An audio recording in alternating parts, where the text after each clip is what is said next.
Bueno, buenas noches a todos, alcalde, don Juan Felipe Cano, concejales y miembros de la corporación, cronista oficial de Ceutí, don José Antonio Marín Mateos, cronista de pueblos vecinos, que veo por ahí, vecinos, amigos todos. Hoy vamos a presentar por esta opción telemática, porque no nos queda otra, el último ejemplar, el último libro que José Antonio ha escrito, titulado 101 relatos sobre Ceutí. Libro que, como bien sabéis, todos los que estáis en esta reunión podéis pasar a recoger por el Centro Cultural y tenéis un ejemplar gratuito para llevaros y disfrutarlo en vuestras casas.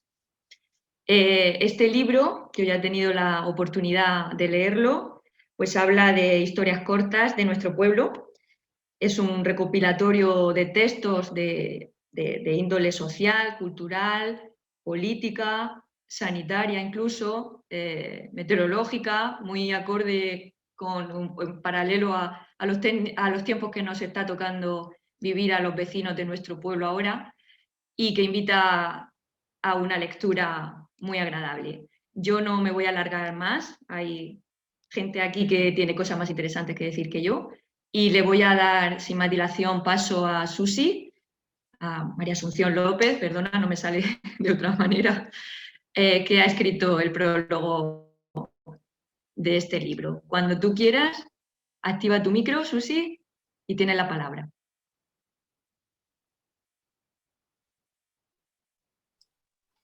Hola, buenas tardes a todos, autoridades, compañeros, excompañeros, que también estoy viendo por aquí, amigos y vecinos de Ceutí, todos los que estéis conectados. Perfectamente me podéis llamar Susi López Molina, porque casi que si me llamo María Asunción, yo no me voy a volver la cabeza, porque casi no me reconozco por ese nombre. Bueno, pues en primer lugar, permitidme que... Perdona un momento.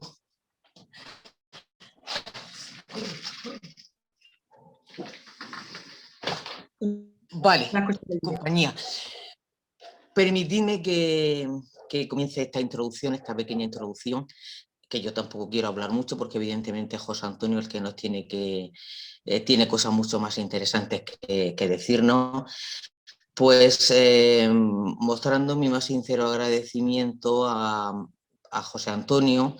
En el momento cuando yo escribí el prólogo decía a mi amigo y compañero, ahora diré compañero, José Antonio Marín Mateos, por la generosidad y la deferencia que tuvo al invitarme para que yo pudiera escribir unas palabras en este yo decía su último libro, no sé, José Antonio, si será tu último libro, porque yo sé que tú eres un escritor incansable, un buscador incansable, y seguro que no queda rinconcito de la historia de Ceutí que tú hayas dejado de investigar y sobre la que escribir.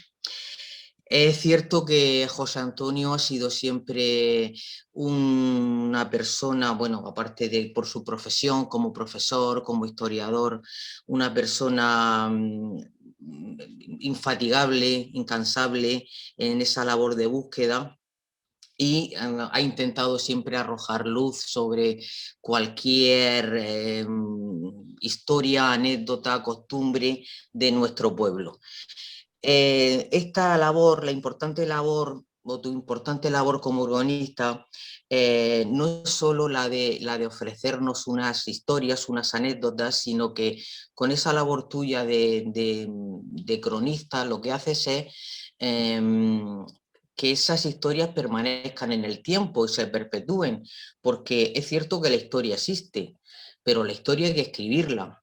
Y esa historia escrita es la que luego va a permanecer en la memoria de las generaciones que suceden. Esto ha pasado siempre con la historia, con la literatura y con todo. Todas las sociedades han tenido siempre interés por contar, interés por saber, pero conocemos la literatura, o conocemos la historia, conocemos lo que ha pasado antes que nosotros, pues porque se ha perpetuado a través de la escritura. De modo que tu labor es doblemente importante, porque aparte de buscar, digamos que vas a hacer que esa búsqueda, esa investigación, pues permanezca en la memoria de todos, porque esa memoria es importante. Yo decía que hay que conocer ese caudal histórico, porque estoy convencida que nos cuesta trabajo, nos costaría trabajo conocer la realidad actual si no conocemos la realidad de los que nos han precedido.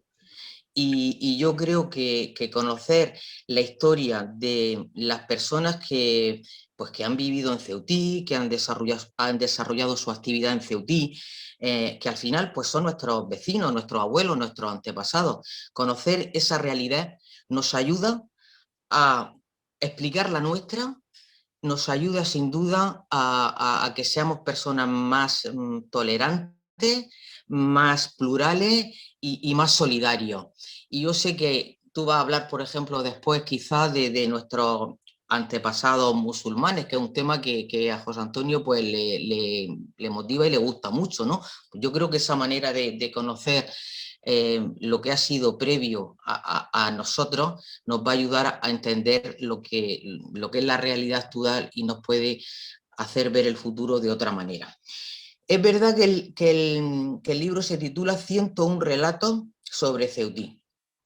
Y yo no sé por qué 101, pues podrían haber sido 100, números redondos, a lo mejor ahí hay algún misterio, José Antonio, que tú nos puedas desvelar ahora, no sé.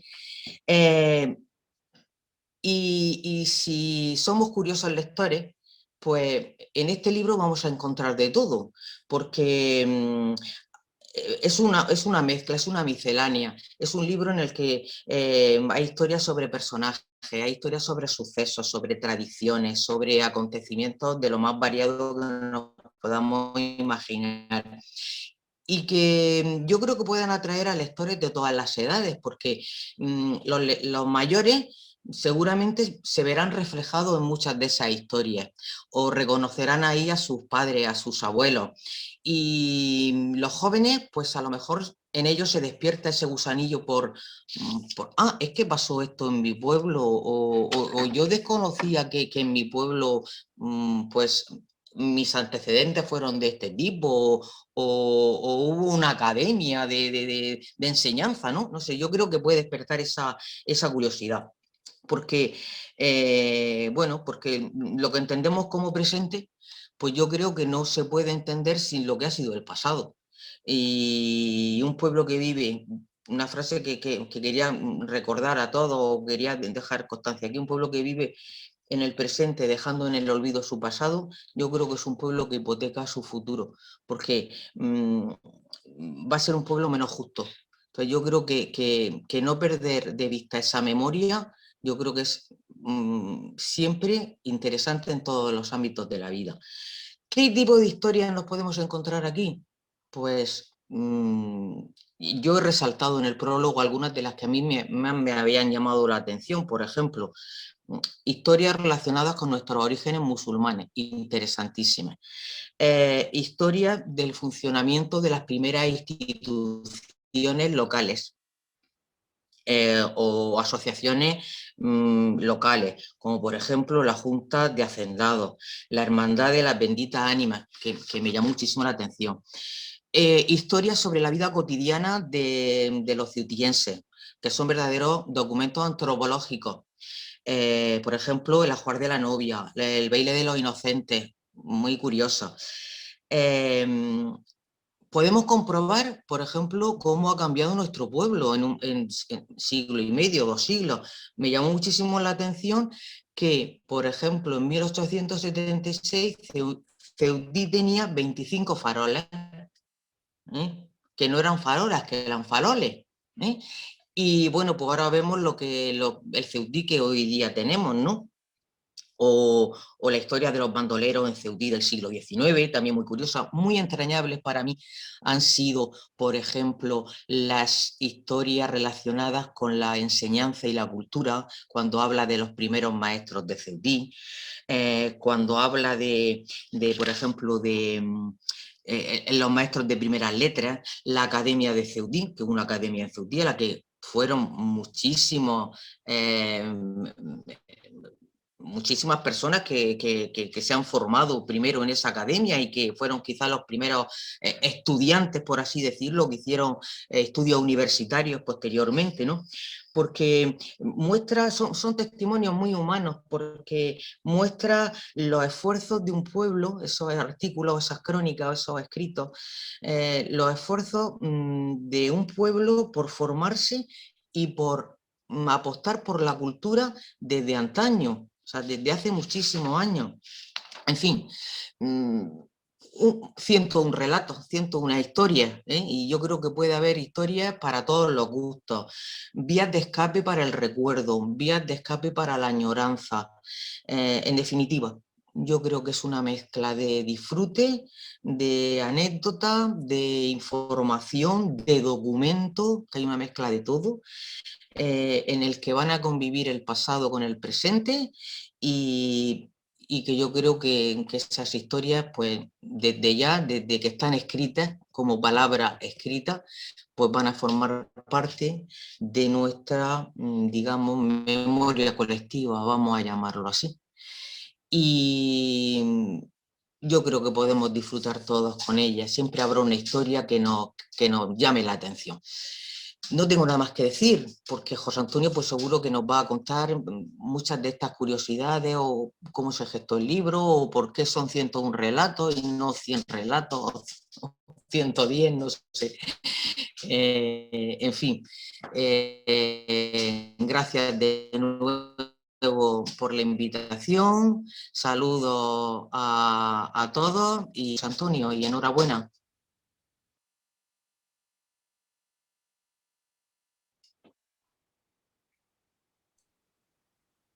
Muchas gracias.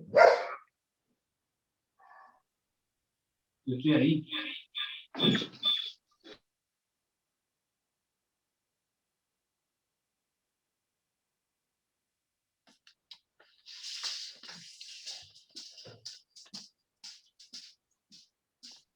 José Antonio, Sí, adelante, cuando tú quieras. venga, ya.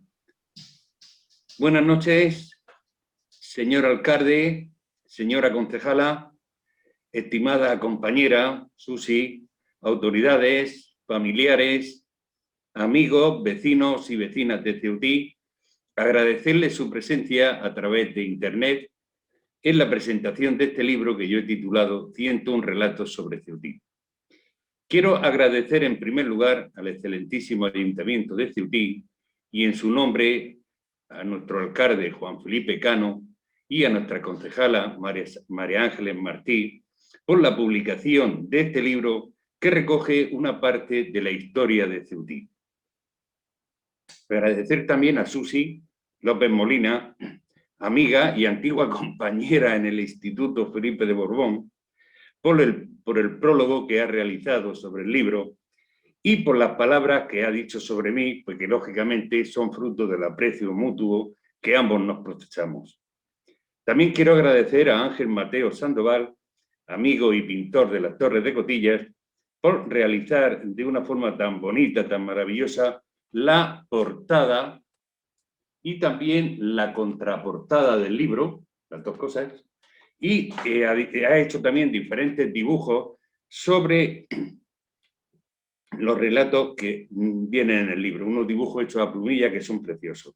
Y también quiero agradecer por último a todos ustedes por estar esta noche escuchando y animando desde la distancia esta presentación. Me decía Susi que por qué 101 relatos de Ceutí.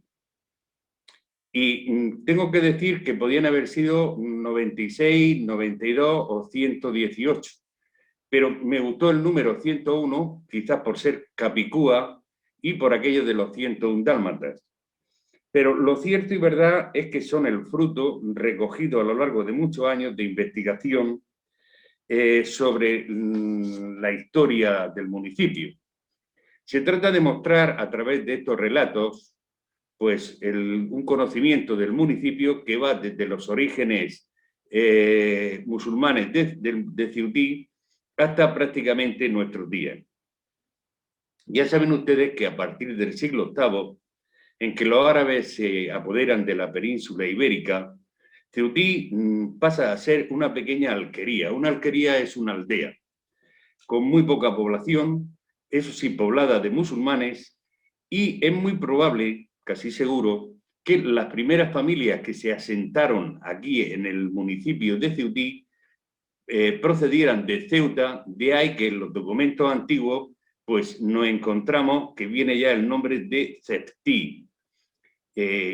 A partir de que esta pequeña alquería, que se llamaba Benahabiay de Ceptí, pasa a manos cristianas, y a lo largo de los siglos nos vamos a encontrar en Ceutí con una población muy escasa, y por varios motivos. Uno, porque el término municipal es pequeño. Ya saben ustedes que Ceutí tiene solamente 10,3 kilómetros cuadrados.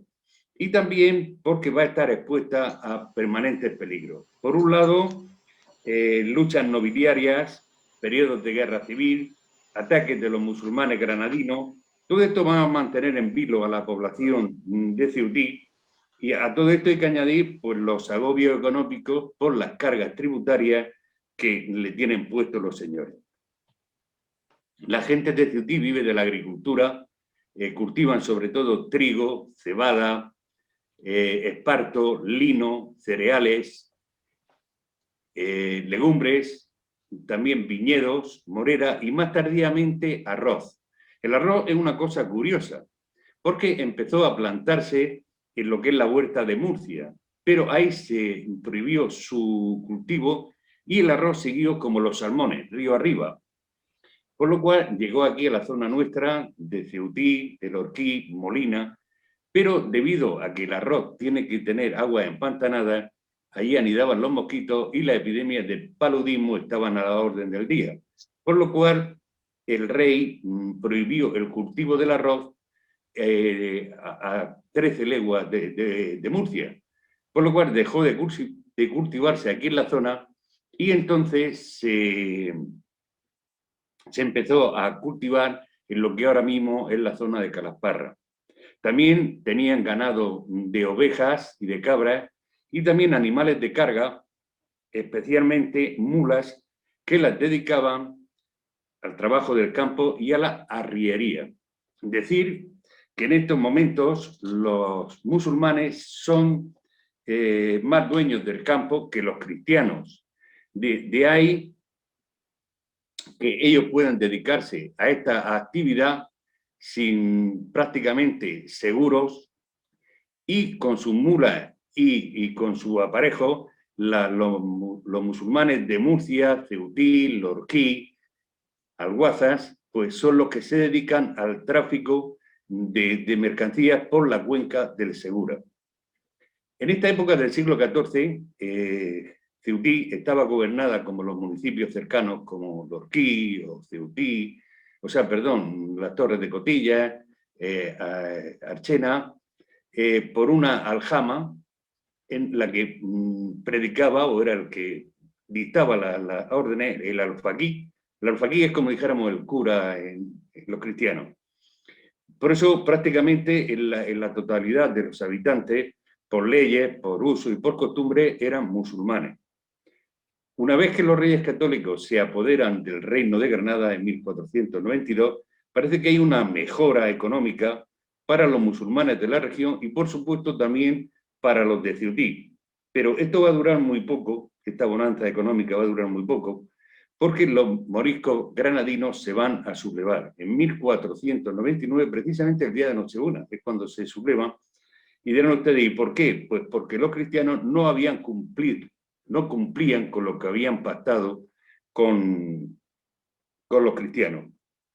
La guerra va a durar 2 años y los reyes católicos a estos musulmanes le van a dar un ultimátum. O se convierten al cristianismo o serán expulsados de la península. Los musulmanes murcianos, viendo el cariz que tomaba las cosas, pues van a mandar una representación a Granada, donde se encontraban los reyes católicos, y van a ofrecer convertirse voluntariamente al cristianismo bajo ciertas condiciones que los reyes católicos aceptan prácticamente en su totalidad. Es decir, a partir de septiembre de 1501, los musulmanes de Murcia serán a partir de ese momento cristianos. A partir de que estos musulmanes se han convertido al cristianismo, las mezquitas se van a convertir en iglesias de culto católico. También van a crear cofradías. Aquí en el caso de Ceutí, la cofradía del Santísimo Sacramento, la cofradía de Nuestra Señora de la Concepción, la cofradía del Santo Rosario y la cofradía de las benditas ánimas del purgatorio. También van a construir una ermita en honor a San Cosme y San Damián. Y preguntarán ustedes, ¿y por qué San Cosme y San Damián? Pues porque San Cosme y San Damián eran sanadores, eran médicos. Y qué mejor tener como protección en el pueblo a dos santos que son médicos y son sanadores. Y a eso se le añade que son de origen oriental, igual que los musulmanes primitivos de Ceutí también habían venido de Oriente. Por eso, ya digo, se hace esa ermita en honor a San Cosme y San Damián. También van a crear pías memorias. Esto lo encontramos en los testamentos, donde cuando fallece la persona, solicita una serie de misas, algunas de mucha cantidad, y a cambio de eso entregan un dinero o bien tierras. Y también estos musulmanes que ya son cristianos, van a donar a la iglesia y a las cofradías limonas y diversos regalos en especies como arroz, aceite y trigo. Hay que decir que el fraile dominico Juan de Pereda visitó estos lugares en 1613 y tuvo que realizar un informe. Y en el informe que hace Juan de Pereda dice que los musulmanes de Ceutí, que ya digo son cristianos, son buenos cristianos, fieles vasallos al rey, y que habían en Ceutí 122. Pero lo que pasa es que 115 eran mudéjares. Mudéjares ya sabe que son los musulmanes convertidos al cristianismo. Y de esos 122, 115 son mudéjares y cristianos viejos 7. Cuando digo cristianos viejos, no por la edad, sino de que ya son cristianos porque lo habían sido sus padres y sus abuelos. A través de todos estos relatos que estoy comentando, lo que he querido es que la gente de Ceutí vean cómo estos mudéjares ceutienses querían este trozo de tierra, cómo querían a Ceutí, siendo capaces de cambiar sus creencias para evitar que los echaran de aquí. Ceutí, durante siglos, es un señorío jurisdiccional que tiene su origen en la entrega que hace el rey a un noble de una villa. Estos señores van a abusar de los habitantes de Ceutí y los van a gravar con numerosos impuestos. Lo que estos van a tratar de solucionar a lo largo del tiempo, a lo largo de los siglos, por medio de concordias y juicios. Ya hemos dicho que las mezquitas se convierten en iglesias de culto católico. A partir de estos momentos, las iglesias van a tener una actividad polivalente. Es decir, que no solamente va a ser el lugar donde se va a escuchar misa, sino que también es el lugar donde se reciben los sacramentos, es el lugar donde la gente va a escuchar música a la iglesia, también donde se va a pedir al santo de su devoción que se acabe la epidemia o la enfermedad y luego a darle las gracias porque se ha acabado. Pero también la iglesia va a ser el cementerio. A partir de estos momentos, la iglesia tiene que tener preparado un lugar para los muertos de la comunidad. Y todos los habitantes de Ceutí pues, querían ser enterrados en lugar sagrado. A eso se va a destinar lo que es la plana y las naves. Incluso las cofradías suelen tener capillas donde enterrar a los hermanos de la cofradía. Tendrá que llegar el siglo XVIII cuando Carlos III prohíba que se siga enterrando a la gente en las iglesias, porque es antihigiénico por el olor, etcétera, etcétera. Pero esto va a tardar un poco en que la gente lo acepte y será ya en la primera década del siglo XIX cuando empiecen a funcionar los cementerios municipales. Aquí en Ceutí, el primer cementerio municipal comienza a funcionar en octubre de 1804. Comentar que la primera persona que se enterró en el cementerio fue un párvulo. Este cementerio estaba situado en lo que entonces era calle de la Sera o calle del cementerio, lo que actualmente es la calle Don Eloy, donde está la panadería del Kiko, la casa al lado, que era la casa de Baudilio. El cementerio era pequeño, pues tenía una superficie de 382 metros, pero esto es debido a que la población en estos momentos en Ceutí pues son 600 personas. Sin embargo, con el paso del tiempo, el aumento de población va a ser bastante y también el problema va a ser que en este siglo XIX hay un montón de epidemias, sobre todo de cólera. Esto hace que el cementerio, como es tan pequeño, llegue un momento en que no caben más inhumaciones. Y ante esta situación, pues hay que comprar un nuevo terreno que empezará a funcionar a partir de 1867 y este segundo cementerio estaba situado en lo que actualmente es el Parque de la Constitución. De nuevo, a finales del siglo XIX, pues este cementerio nuevo se está quedando pequeño y hay que ampliarlo. Entonces, el cura párroco en estos momentos es don Pedro Gil García, habla con el ayuntamiento y deciden que se escriba una carta al obispo de la diócesis de Cartagena solicitando de hacer una monda de los huesos que quedan ahí en el cementerio, puesto que estaban ya 35 años sin hacer ninguna inhumación. Esta carta que se envía al obispo se le comenta también de que la población ya y las casas están, han cercado al cementerio, por lo cual se pide el poder venderlo para ampliar el nuevo. La carta la manda, como hemos dicho, el párroco Pedro Gil, y el obispo contesta muy pronto, porque si él manda la carta el 18 de diciembre de 1900, el día 31 de diciembre le contesta el obispo de la diócesis diciéndole que, bueno, que lo veía bien, que había que sumar los restos que quedaban y llevarlo al osario del nuevo cementerio. La obra se ve que se hicieron muy pronto porque el día 16 de enero del año siguiente, 1901, pues el cura párroco, don Pedro Gil García, está bendiciendo ya el nuevo terreno del cementerio.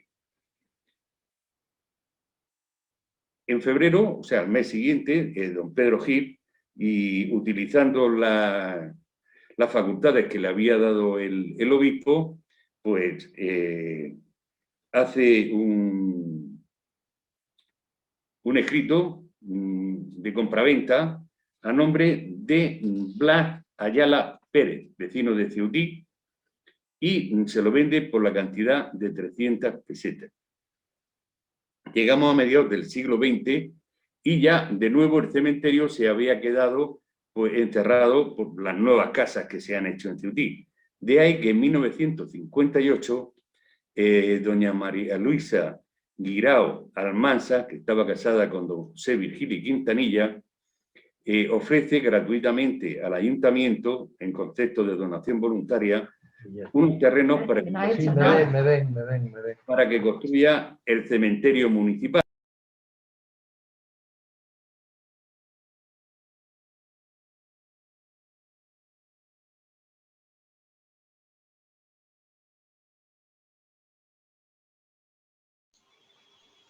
José Antonio, un momento, que no te oímos. Activa tu micro, por favor. ¿Ahora? Sí, si alguien tiene el micro activado, por favor, si es tan amable que lo desactive.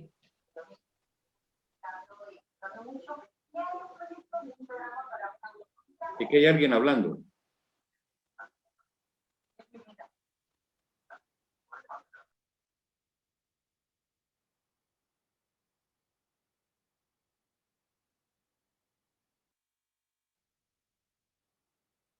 Bueno, ¿puedo seguir? Sí, sí, adelante, ya desactivado. Venga.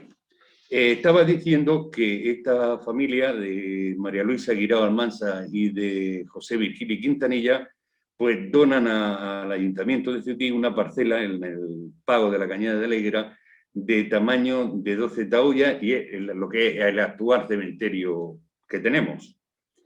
Mucha gente en Ceutí, lo digo porque hay gente que me lo ha dicho, no, es que el que cede, el que da los terrenos, el dueño de los terrenos es don José Virgilio Quintanilla. La gente está equivocada.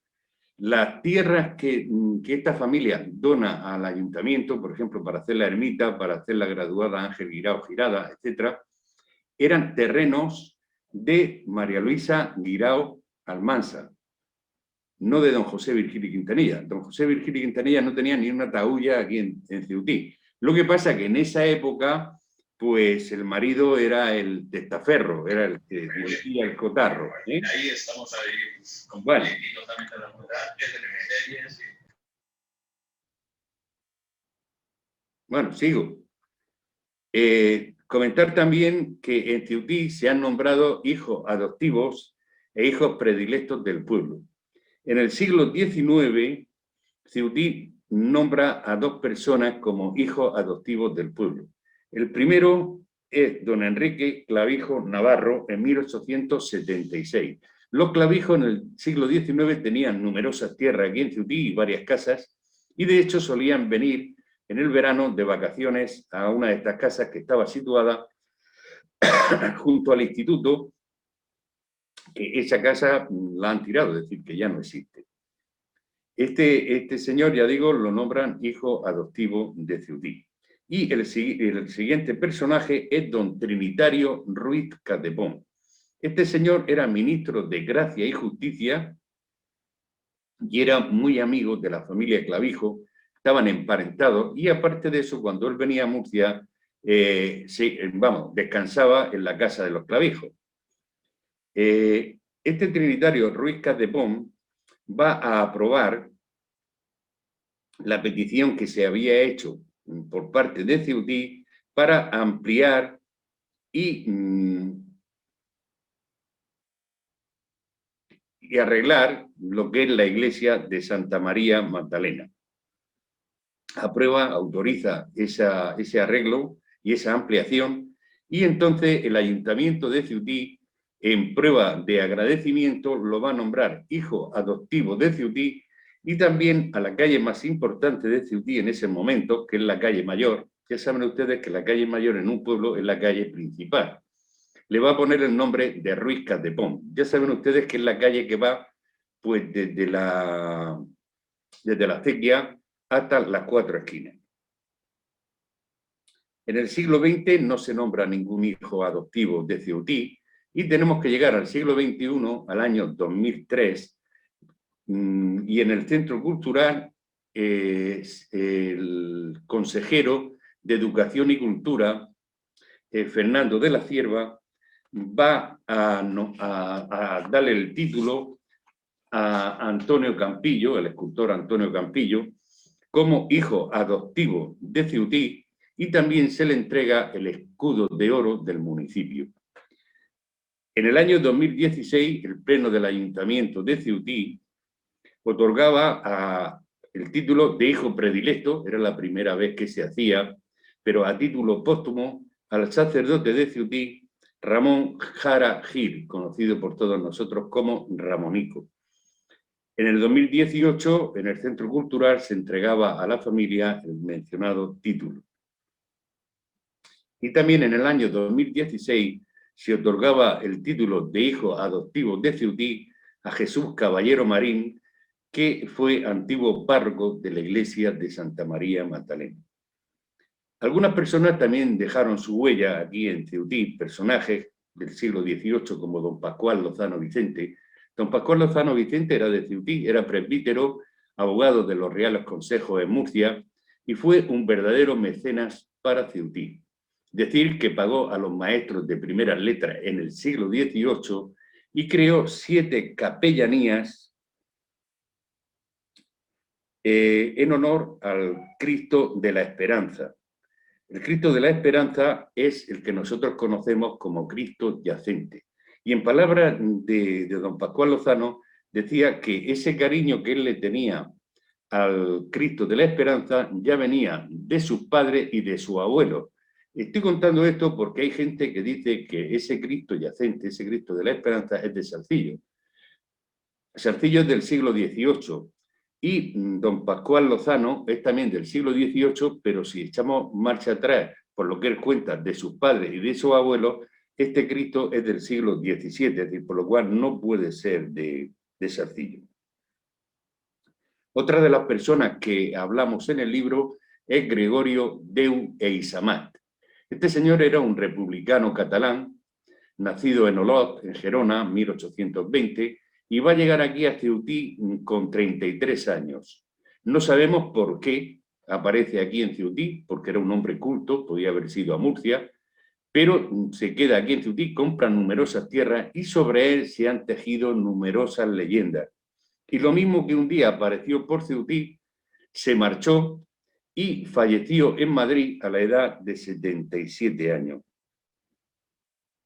Otra persona también muy querida aquí en Ceutí fue don Pedro Gil García. Ya hemos hablado de él en los cementerios. Este don Pedro Gil García era natural de Lorquí, estuvo de párroco aquí en Ceutí, era un gran teólogo y también un gran poeta, y según el periodista José Martínez Torner, fue uno de los mejores oradores en su tiempo aquí en la región de Murcia. Fue magistral en Ciudad Real, fue también profesor en el seminario de San Fulgencio en Murcia, fue también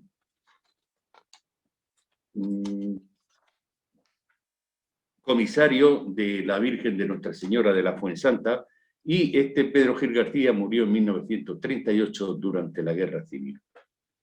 También otro sacerdote de que hablamos en el libro es don José Antonio Hernández Cano, también natural de Ceutí, permutó con el cura que había aquí, él estaba en la alberca y se vino aquí a Ceutí, y falleció a la edad de 77 años en una operación que tuvieron que hacerle, una operación estomacal, y falleció en esa operación. Otra persona de la que también el pueblo de Ceutí recuerda es nada más y nada menos que don Rodrigo García Abenza.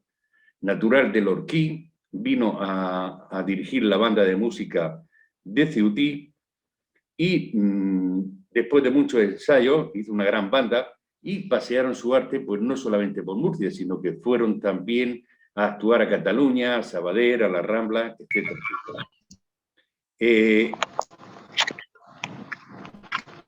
Este tuvo que marchó, dejó la agrupación musical de Ceutí y se marchó a dirigir la banda de Bogarra, que está en Albacete. También vamos a hablar de una maestra, doña Isabel Pascual Martínez. Esta maestra nació en Guadalupe, en Murcia, y llegó aquí a Ceutí en 1964. No, llegó en 1947, y se marchó en 1965. Tengo que decir que tanto sus alumnas como la gente que la trató pensaba de ella que era una mujer excepcional, e incluso sus antiguas alumnas pidieron al ayuntamiento que le pusieran el nombre de una calle, y esa calle es la que hay enfrente de la entrada a la fábrica de conservas de Ramón Jara. Otra mujer también impresionante, y que hablamos de ella, es Fuensanta García Marín. Fuensanta García Marín fue una adelantada a su tiempo, fue la primera mujer empresaria de Ceutí, y decir que el tanatorio actual, su sobrino Salvador, porque siguió el negocio de Fuensanta, le puso su nombre, es decir, tanatorio Fuensanta. También en el libro hemos hablado de 2 toreros de Ceutí. Uno es Vicente Martínez, el levantino, y el otro Pedro Ruiz Pedruelo. Fueron 2 novilleros muy importantes, apoderados de Joaquín López Ríos, y lo que no llegaron es a triunfar como matadores. el levantino sí tomó la alternativa como matador, pero ya a una edad muy tarde. Y también hemos hablado en el libro de un conjunto músico-vocal, que era como se decía entonces, ganadores de numerosos premios, incluso llegaron a grabar un disco. Me estoy refiriendo al conjunto Los Cífer. No me he olvidado de la pedanía de los Torraos. Decir que en el libro también hablamos de su historia, de sus escuelas y del famoso puente de alambre. Decir que en 1926 la empresa de Molinos del Segura solicitaba al ayuntamiento el permiso para instalar los brazos, los postes y demás utensilios para poner la luz eléctrica en la pedanía. Lógicamente el ayuntamiento decir que le dio permiso para hacer ese tendido eléctrico y también la caseta del transformador eléctrico. Años después, con el fin de que el encargado de la línea de alta tensión pudiera pasar del río Segura desde Los Torraos hasta La Argaida, le colocaron dos cables, gruesos cables de acero, para que pudiera pasar agarrándose en el cable de arriba con las manos y en el otro andando, para cruzar el río, que es una distancia solamente de 400 metros. De la otra manera, era 5 kilómetros lo que tenía que para llegar allí a la pedanía de La Argaida. La gente del lugar tomaron estos cables como una cosa propia, como si fuera suyo este puente, y no es solamente ya que pasaban, sino que ya incluso algunos se hicieron un gancho para sujetarse en el cable de arriba y pasaban con la bicicleta, con la capaza de la saba, con la bolsa de los tomates, y esto estuvo funcionando así hasta que el ayuntamiento de Ceutí y el ayuntamiento de Archena, puesto que La Argaida pertenece a Archena, hicieron un puente que unió las dos pedanías. Tengo que decirles que los mayores cambios producidos en nuestro municipio han tenido lugar a lo largo del siglo XX y los primeros años del siglo XXI. El perímetro edificable del pueblo ha ido creciendo a lo largo de todos estos años y los habitantes del municipio hay que decir que se han multiplicado. También la luz, el teléfono, el agua potable, las escuelas, las bibliotecas, campos de deportes, jardines, plazas, centro cultural, polígonos industriales, etc., han sido algunos de los logros conseguidos para el municipio por los diferentes ediles, por los diferentes alcaldes que han gobernado a lo largo de todos estos años.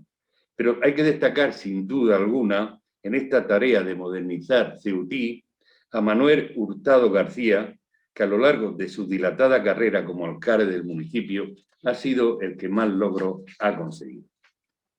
Espero y deseo que disfruten con la lectura de estos relatos y que de alguna manera pues son una manera de conocer una parte de la historia del municipio. Agradecerles su atención y esperamos que el próximo libro lo podamos presentar en el Centro Cultural y que estén todos ustedes presentes. Muchas gracias.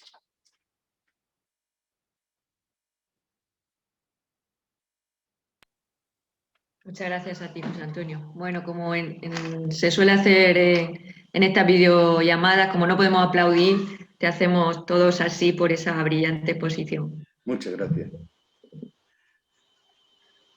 Muy bien, pues ahora voy a dar la palabra al alcalde, que cierre el acto. Bueno, buenas noches a todos. Buenas noches, José Antonio Marín. ¿Qué decir? Otra vez, de nuevo, para mí es un honor poder contribuir y estar presente en la presentación de este nuevo libro que nos trae, que además nos ayuda a crecer en el conocimiento de la historia de nuestro municipio. Los 101 relatos sobre Ceutí, pues es un título muy acertado. Hay relatos que llaman la atención. Yo me he subrayado algunos, que es en este caso la hermandad de las benditas ánimas de Ceutí, una cidense sultana en Granada, la ermita de los santos médicos San Cosme y San Damián, yo que sé, etcétera. Y bueno, son todos buenísimos, pero bueno, hay algunos que resaltan por su título y llaman la atención. Pues darte las gracias en mi nombre y en el nombre del pueblo de Cití, darte, como sé que te gustan los números, Capicúa, por lo que has dicho, 101 millones de gracias, y me quedo corto, por hacer que nuestra historia permanezca en el tiempo en nuestro municipio, que los que no han podido conocer la historia en aquellos años venideros, que la gente joven pueda conocer la historia de nuestro municipio y que sea un pasado que sea presente en nosotros, y que es importante saber de dónde venimos, hacia dónde vamos y hacia dónde queremos llegar. Y esto lo consigues tú con tu trabajo, con tu esfuerzo, con tu sacrificio, y eso es de agradecer eternamente. Y no sé cómo darte las gracias para que me entiendas en nombre mío y de los propios vecinos de este municipio. Muchísimas gracias, José Antonio. Espero que sigas contribuyendo a enriquecer a todos los vecinos de Cití con el conocimiento de nuestra historia, y espero seguir pudiendo asistir como alcalde, como persona, como ciudadano, a cualquier presentación de cualquier libro que haga, y que sean muchísimos más. Muchísimas gracias. Muchas gracias a ti, señor alcalde.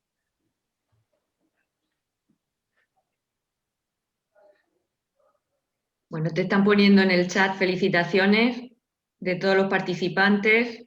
Ha habido un pico de 43 participantes en esta jornada. A todos damos las gracias por haber apoyado a José Antonio en esta presentación, que desde luego ha sido un gusto.